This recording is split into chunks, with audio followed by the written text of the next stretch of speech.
Alrighty, folks, welcome back to On the Mic with Mike. The Times 151. Frank Cava's here with us, talking real estate, and also we're I always say that we are a business show that talks about how business can help society be better. Frank, we're talking a little bit about off air. You are a property owner. Tell people a little bit from your standpoint what that means with Corona and the economy when people can't pay their bills and all of the properties that you own, and talk a little bit about that process. So, if you are thinking about becoming a property owner, I saw an infographic, which is basically just kind of a cartoon sketch of like how it looks. If there's $1, about 9% of that dollar goes to the owner as profit.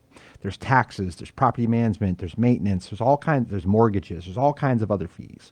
So in this time of the coronavirus, what we're dealing with in a lot of instances is a moratorium on evictions. So you were kind of asking, like, how is that affecting me, and is it affecting us negatively? So what we look at in a lot of instances is this: bad times are happening for people. It's our goal as a company to continue to provide shelter for the folks who rent from us.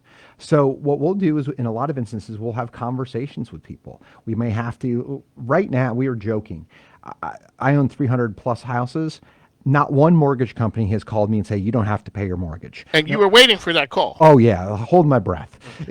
Call never came, No, folks. no, it did not. So what we're getting at is, I still have responsibilities as the owner, but I also have a heart and a conscience, and I was raised by a school teacher mother. So what I do is I look at, and my staff does, is we say, how can we provide the best experience for the people in this house? Nobody doesn't want to pay their mortgage. Nobody wants to get evicted. Nobody wants to lose their job. It's happening. So what we were talking about is, how do we put together something that makes sense for everybody, where people can still have a great deal of dignity, and that's really important to us. Alrighty, Frank Cavas here, talking real estate. The areas that you own properties in, talk a little bit about the areas that are hot and why you're in those areas. Sure.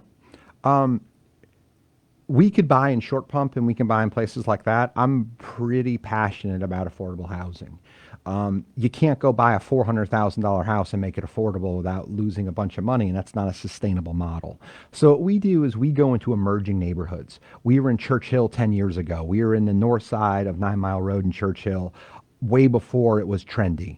We go into neighborhoods where we can find a house at prices where we can renovate it and then rent it, where it's renovated to a high standard and it can still be an affordable product. We're really good at finding those types of deals and then bringing it to market and renting them. Okay, so